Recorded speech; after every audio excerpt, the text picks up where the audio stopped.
Hello students, very good morning. Welcome to Study from Home, the program initiated by Kanavangan Public School Vrindavan. In this program, we provide you virtual classes directly to your home. In this state of COVID-19 pandemic, as the boards are on the way, it's my humble request to everyone that give time to your study with other activities as well as PUBG खेलिए, Call of Duty खेलिए, लेकिन अपनी पढ़ाई के साथ. तो चलिए, let's continue with our chapter Financial Markets, 12th Standard Business Studies, chapter number 10. Financial market में अब तक हम पढ़ चुके हैं stock exchange and how trading works on stock exchange. आज हमने बहुत चिल्ला चिल्ला के बोला कि स्टॉक एक्सचेंज को रेगुलेट करने वाली एक ऑर्गेनाइजेशन है, एक बहुत सारी कंपनीज को सिक्योरिटीज को रेगुलेट करने वाली एक ऑर्गेनाइजेशन है. आज हम उसी ऑर्गेनाइजेशन के बारे में पढ़ेंगे. That organisation is SEBI. SEBI stands for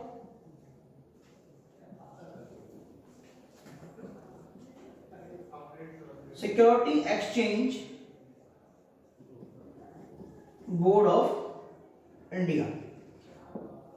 SEBI stand for security exchange board of India. जैसा कि नाम से ही क्लियर है, इंडिया में जितना सिक्योरिटीज की डीलिंग होती है, बाइंग होती है, सेलिंग होती है, उसमें उसको रेगुलेट करने का काम, उसको रजिस्टर्ड करने का काम, ये सारा काम सेबी करती है.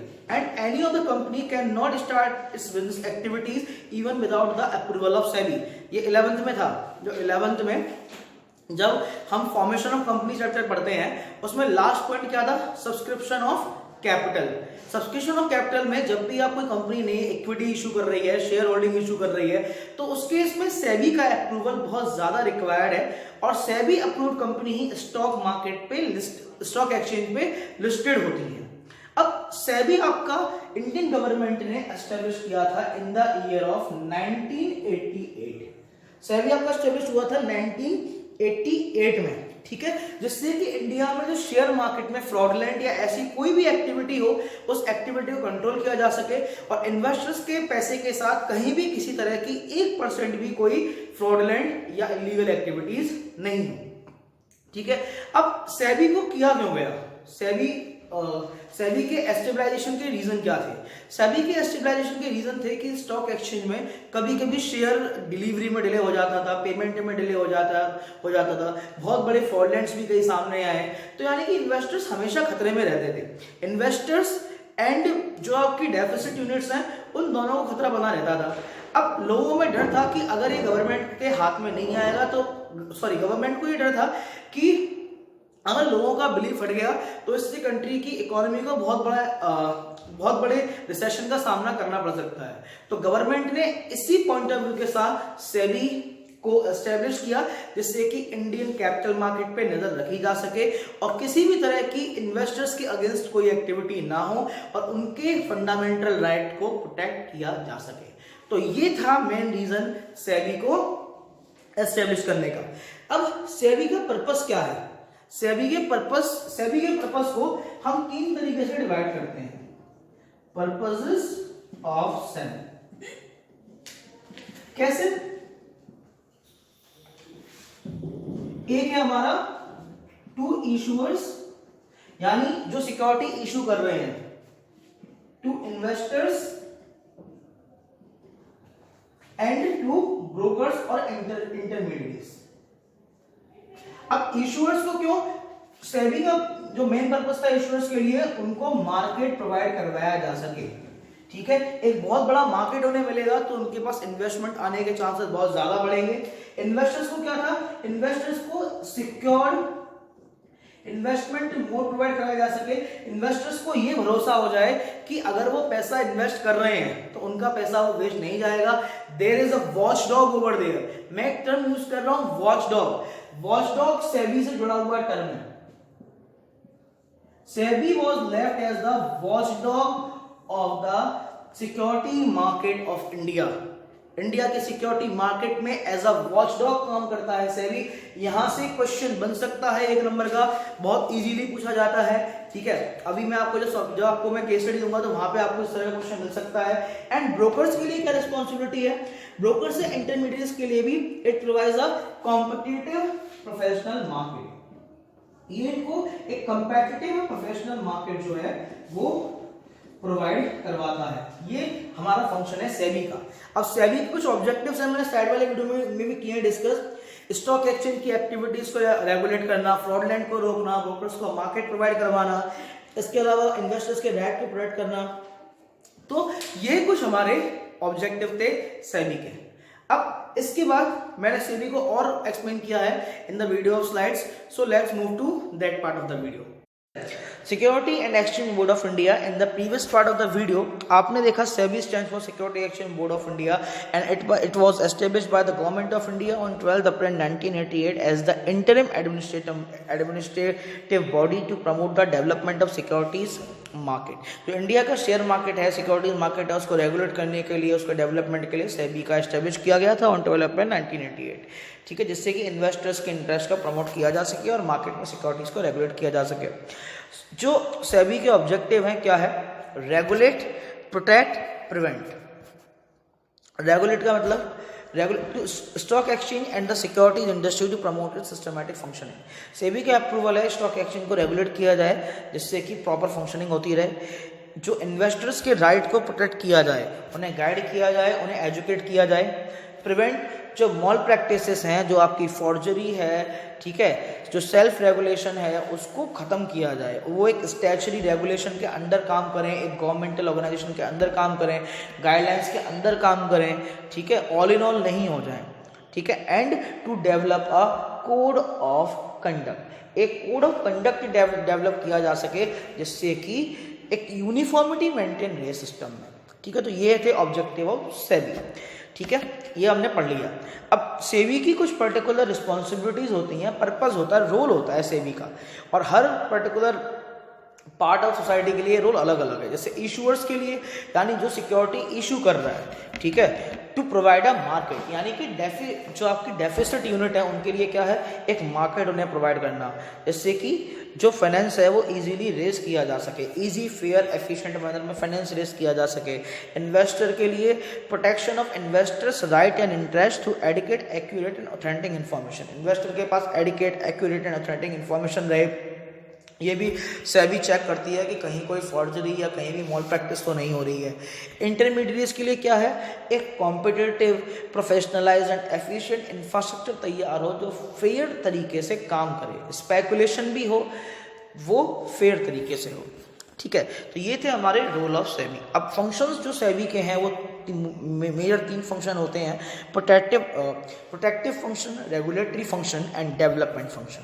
सबसे पहले प्रोटेक्टिव फंक्शन में क्या आता है? It prohibits insider trading.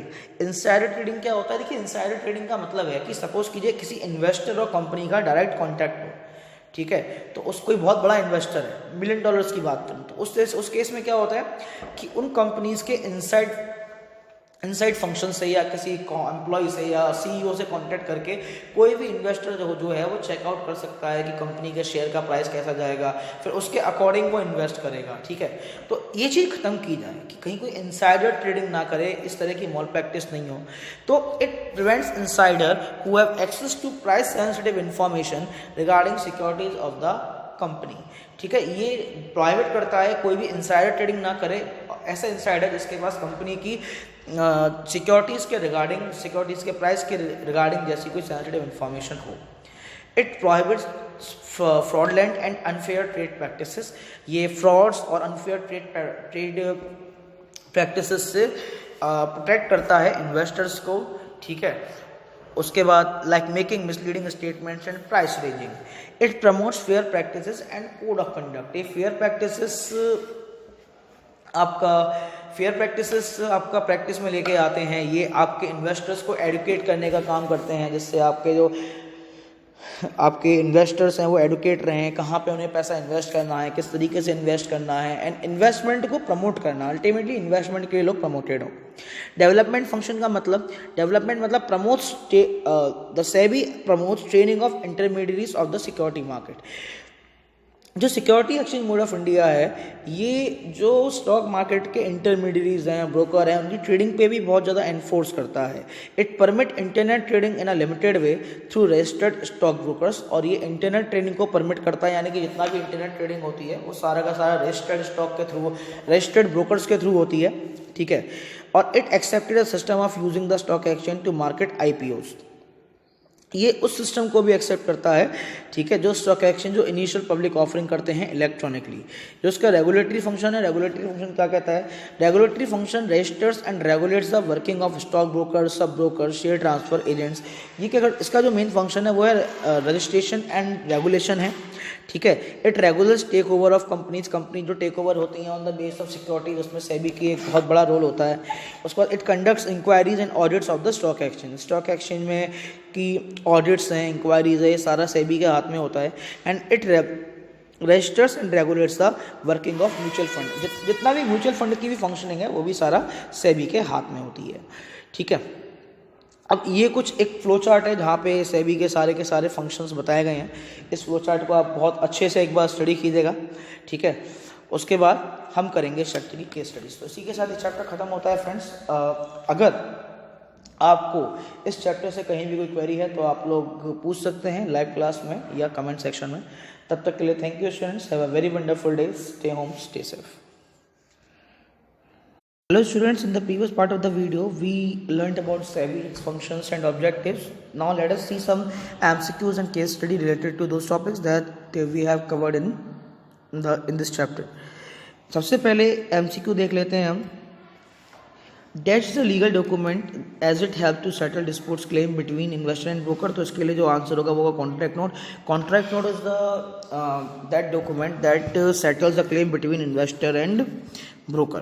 Second, delivery of shares sold or payment of cash for the shares bought in is made on the, यानी कि जो शेयर जो डिलीवर हुआ है उसका पेमेंट या फिर जो शेयर खरीदे गए हैं उनका पेमेंट वो कब किया जाता है? That is done on the pay in day, ठीक है। पे इन डे यानी एक दिन के अंदर ही उसका पेमेंट कर दिया जाता है। Third, name any two details that need to be provided by investor to the broker while filling a client register. Client register करने के टाइम पे ऐसी कौन सी दो डिटेल होती हैं जो इन्वेस्टर को ब्रोकर को देना रिक्वायर्ड होता है? उनमें एक डिटेल है आपकी पैन नंबर और दूसरा bank account details. Fourth, Amaira's grandmother in her will gave shares worth ₹50 lakh in her name। Amayra की ग्रैंडमदर ने उसे 50 लाख रुपए के शेयर दिए थे। When she opened the bank locker to get the share certificate, she found all were in very bad shape, half torn, etc। ठीक है, जब उसने अपना लॉकर खोला तो वो सब फटे हुए थे और बहुत बुरी शेप में थे। तो to overcome this problem financial market has started a new concept.